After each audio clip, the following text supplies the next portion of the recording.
Hello everyone, welcome back to Screen to Screen. I'm Andrew and this is Chris. Hey there. We're still talking about this wonderful Super Smash Bros. Show. Oh my god, I love it. I won't waste any more time with this intro. Let's get right back into it where we left off. Here we go.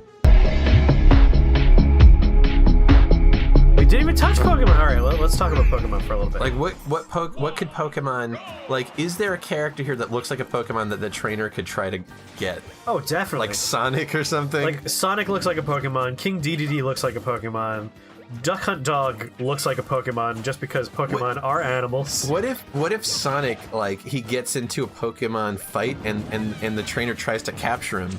And there's this sort of like Sonic's like, yeah, I'm the best, and the trainer is like, okay, into the ball, and like the trainer's not getting that Sonic's the best. Yeah. And so Sonic's so confused, and he just kind of goes with it, like, okay, All right. I guess Mario won't pay attention to me, but you do. I guess I'm with this kid now. My name's Sonic, and the kid's just like, no, you just say Sonic or like Ick and Son, like It's you know. like, oh, it's cute, he's trying to talk. Like, what? I'm a person. Can the Pokemon trainer not hear any of the animal characters? I mean, there's literally too much to do with the Pokemon trainer because there's that storyline we could do, which is really funny.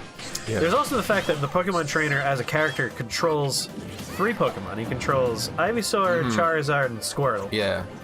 What's really weird, though, is there are all these other Pokemon that the trainer doesn't command. Yeah. Like, it could literally be Pokemon trainer trying to catch Greninja, Pikachu, Pichu, Jigglypuff. Incineroar, Jigglypuff, Yeah. fucking Mewtwo. That could be the plot of the Pokemon trainer. Like, Yeah. that could be a recurring plot, or that could just be one episode. I like the idea of it being kind of like a background thing again, where like We can do a bunch of them. many background jokes. Obviously, he wants to be a Pokemon master. Yes. And he has to capture all the Pokemon, even the ones he's never heard of. Exactly. Like Pac-Man. Because he's in a new region. He's in a new region. Yeah, It's like, where am I? This must be a new region. He's opening with a Pokedex. Pokedex add entries for, let's say, we'll start conservative. Let's have 12 new entries, and I'm gonna catch these Pokemon. Oh, I would love if he starts naming them. Like Yes. he sees King Dedede. It's like, this is Pango Thump. Yeah. It's like, this is not a registered Pokemon. All right, well, it's up to me. Professor Oak would never let me live it down if I didn't name these Pokemon. So we're gonna go Hammerpang, Pangham, Hampang. All right, what about this guy? Blue Sneak. He's got sneakers and he's blue. Sneaker Dash. Sneaker Dash. Pango Thump. Sneaker Dash. Oh my god, that would be so good. Pellet Chomp. I feel like he sees Mewtwo and it's just like, Yeah. my god, the legendary Mewtwo.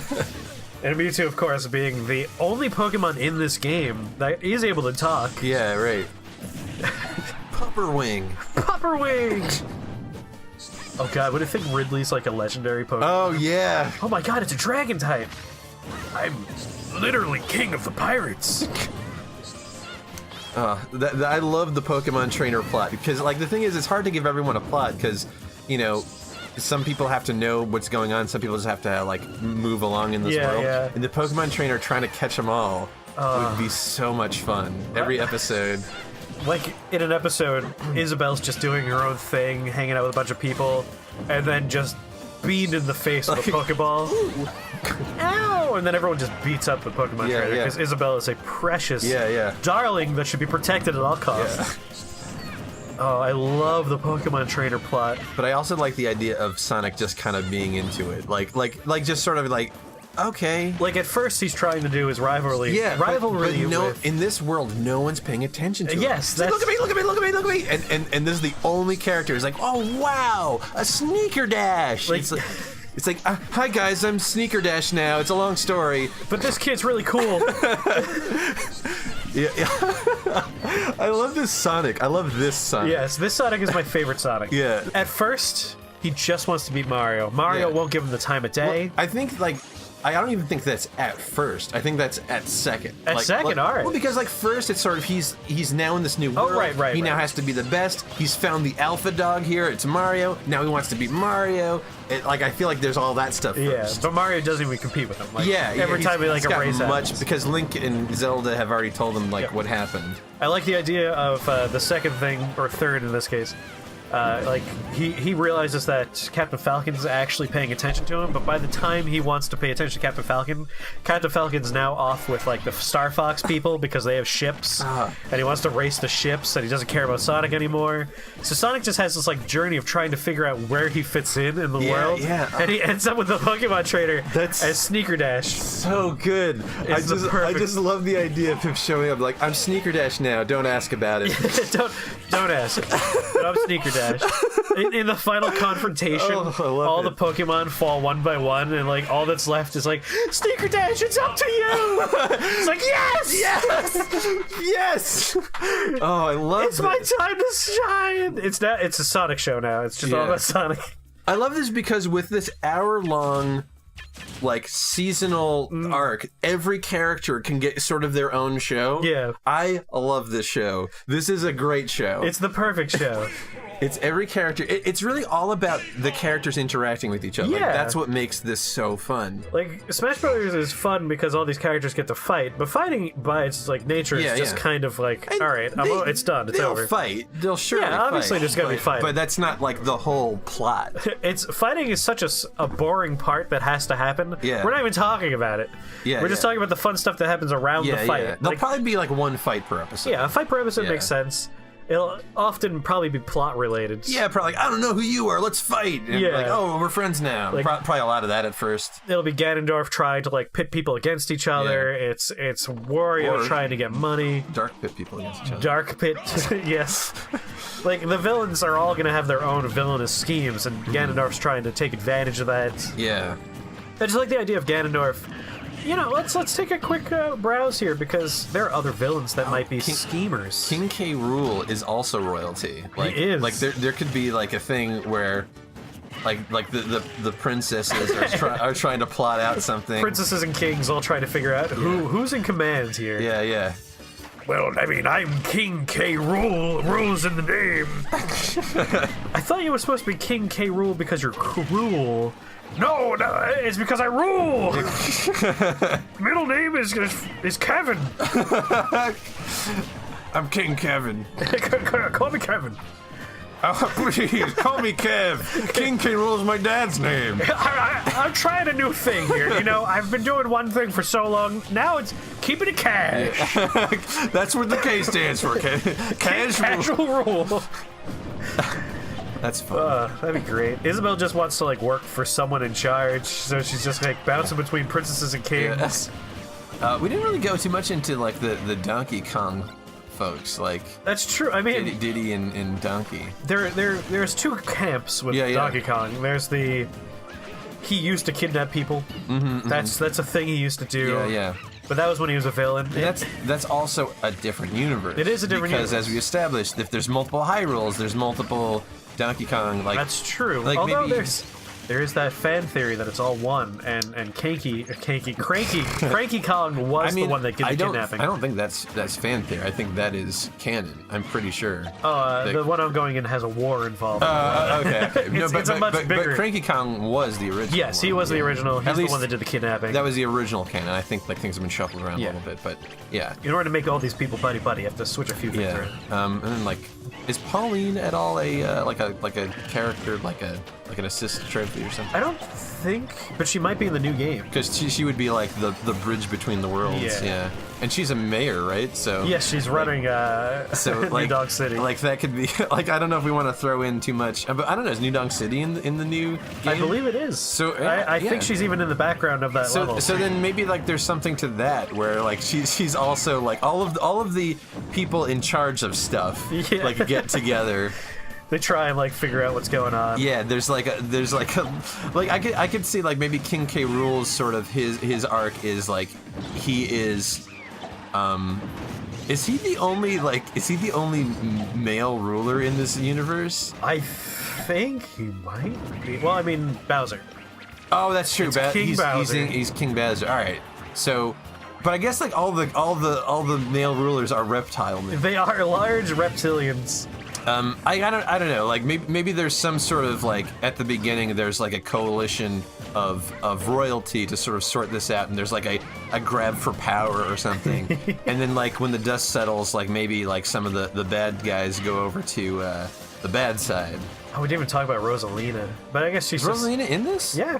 Oh my god, I didn't even realize that. Yeah, she was in the last game too. So Rosalina, like there's stuff we can do with Rosalina because she's a space person. Yeah, she's a space. And so we have like, we have Samus and we have Dr. Mario who fights alien viruses. Like there could be we never even. And Kirby is from the stars, right? Like yes, he is. There's so many space things we can do, like Kirby and freaking the Star Luma. Fox team. Star Fox. We didn't even mention Star Fox. I've had them mentioned in the background of a few things. we talked about Falco. Yeah.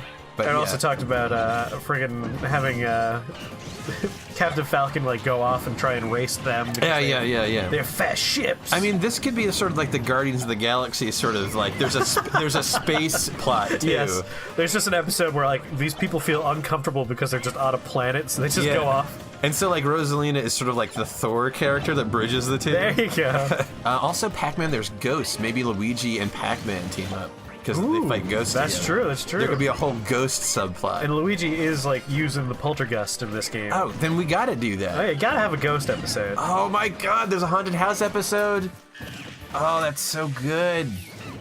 Oh, I love the idea of a haunted house episode. And like, it turns out that all along it was just the Inklings in the paint on the walls. Yeah, that could be good.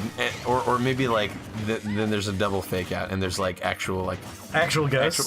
Because the thing is, there are ghosts. It's true. Like there's Booze, there's the ghosts from Pac-Man. Like there are ghosts. So like, oh, that'd be great.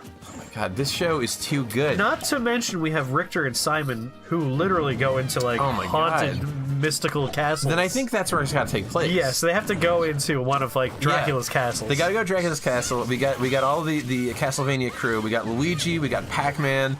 We got all of the ghost chasers. We have a space.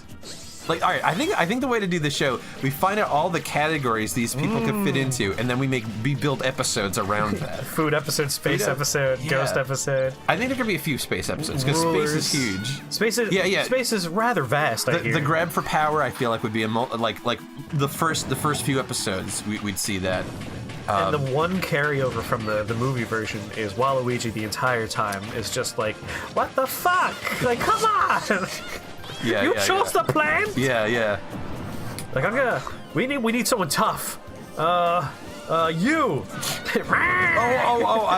I got that scene. The scene is like we need someone tough, someone cunning, someone who could really get the job done. And then like I guess Mario's choosing. I don't know, but the finger points to Waluigi's like you there, like who me? Like no, step aside. There's like a plant behind him. That house plant. That common house plant. What? You've got to be fucking kidding me. It's an HBO show, so he's allowed to curse. Yes, this is an hour-long HBO show. There's a lot of nudity, a lot of sex. Yes. And just so much violence. And Little Mac. We already established Little Mac. He's got Little Mac, and I feel like Wii Fit Trainer have to have some sort of like, they're sports people.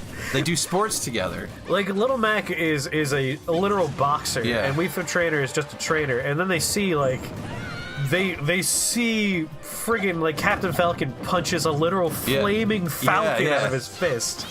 He sees like Samus shooting beams of light out of there. Ganondorf summons dark energy. So he just turns to Wii Fit Trainer. It's like, I hear you're a trainer? Yeah. And like they're just like working on getting better. I got just an idea to throw out there because I feel like, with every TV show this widely expansive, do we want to have a bit of a will they won't they with Little Mac and Wii Fit Trainer? Ooh, yes. Just to have like, we don't have you gotta have a little bit of romance. Just one, just one romance story. That's always fun. I think this like unlikely pair here. I keep using that phrase, but I mean like these two who are sort of more so Wii Fit than Little Mac, but these two normies in this world of powers and stuff. Like Little Mac does have sometimes he transforms and stuff. So I mean, there's that. But like the original, like he's usually like just Little Mac.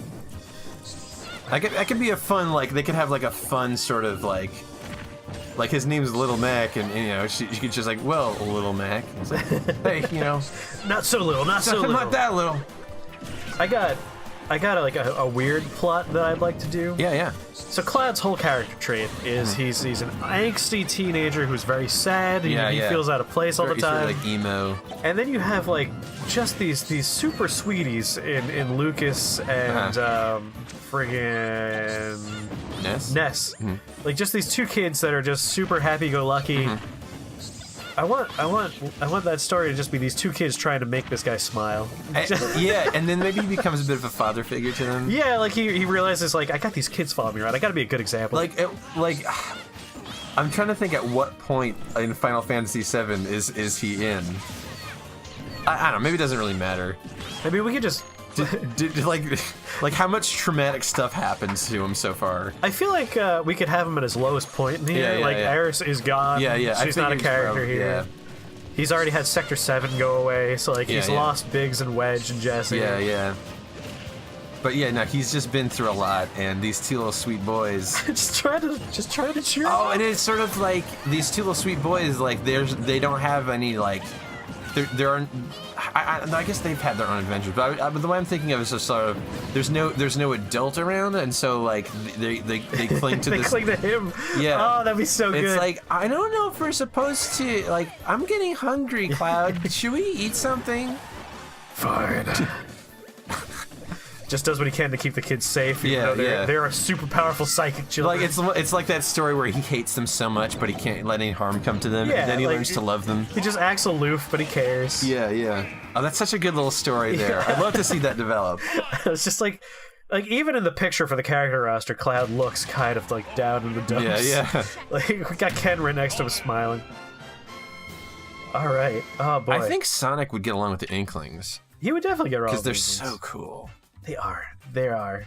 Like, they're super fashionable, but he's, like, stuck in the 90s. And then we'd see them because, like, I'm sure in their squid form, the Pokemon trainer would try to capture them. Oh, that'd be a fun, like, little subplot where, like, he sees them in, like, squid form and he chases them, but he rounds the corner and they're in kid form. Oh, yeah, like, hey, did you see a squid?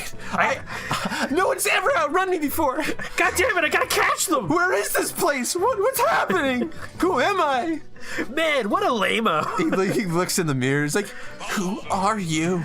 If you're not the very best, then what are you if not the very rest? And then the Pokemon trainer's like, hey, it's okay, I want to be the very best too. I love this Sonic. This Sonic is the best. He's not quite in his element. Yeah. Like the backstory for Sonic we've known for decades, and this is like Sonic out of his element. That's very funny. So many very funny things we could do. What about Snake? Like, what's his whole deal? Does he hide in a question block? I mean, he has to be in a block. He has to be, at least once. He has to be in a Mario question block. Like, you need that crossover. You do need a crossover. I like the idea of, at the very least, Snake is the one that, like, tries to put Rob back together along with, like, some of the other Tinkerers. Right, yeah. But we don't really have a story for him outside of that. Like, he should definitely go on some sort of adventure. Rob on his back, sort of like Chewbacca and C-3PO.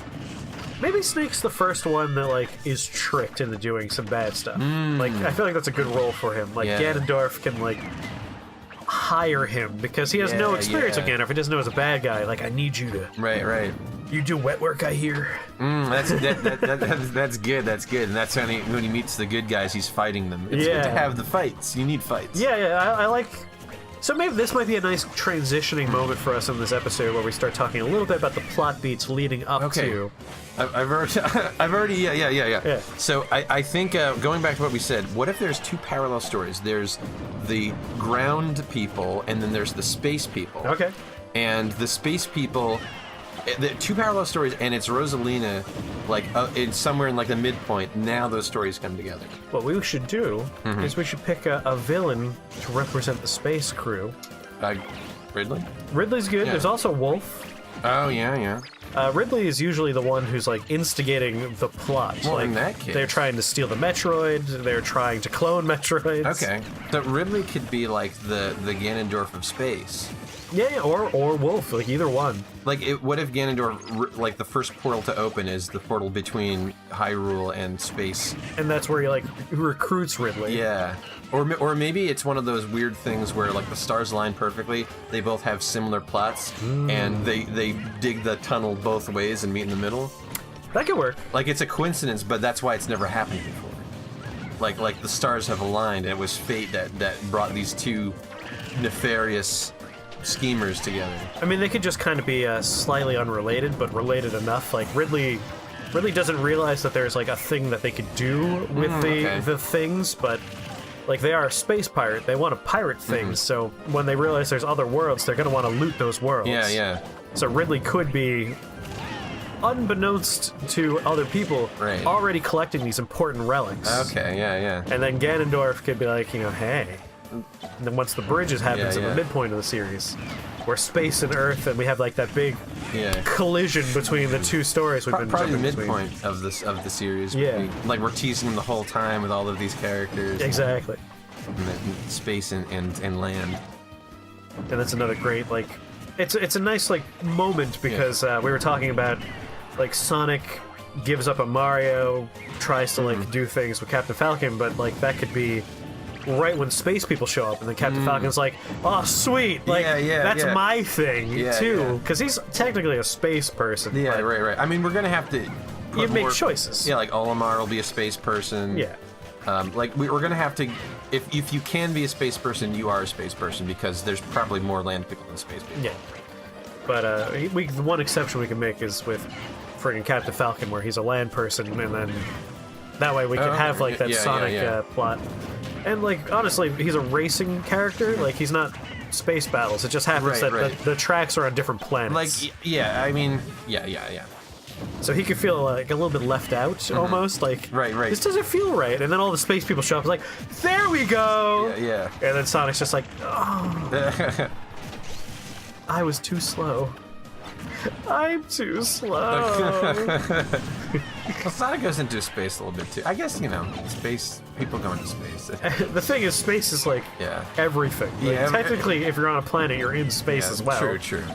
So we do need to arbitrarily make some lines in the sand just for the sake of telling the story. Right.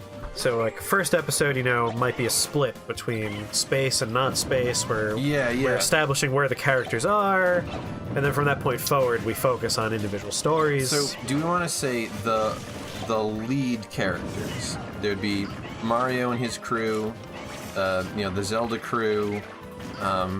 Metroid is kind of like Samus would be, and maybe one more space game would also be part of Fox, right? Yeah, Fox is perfect. So I'm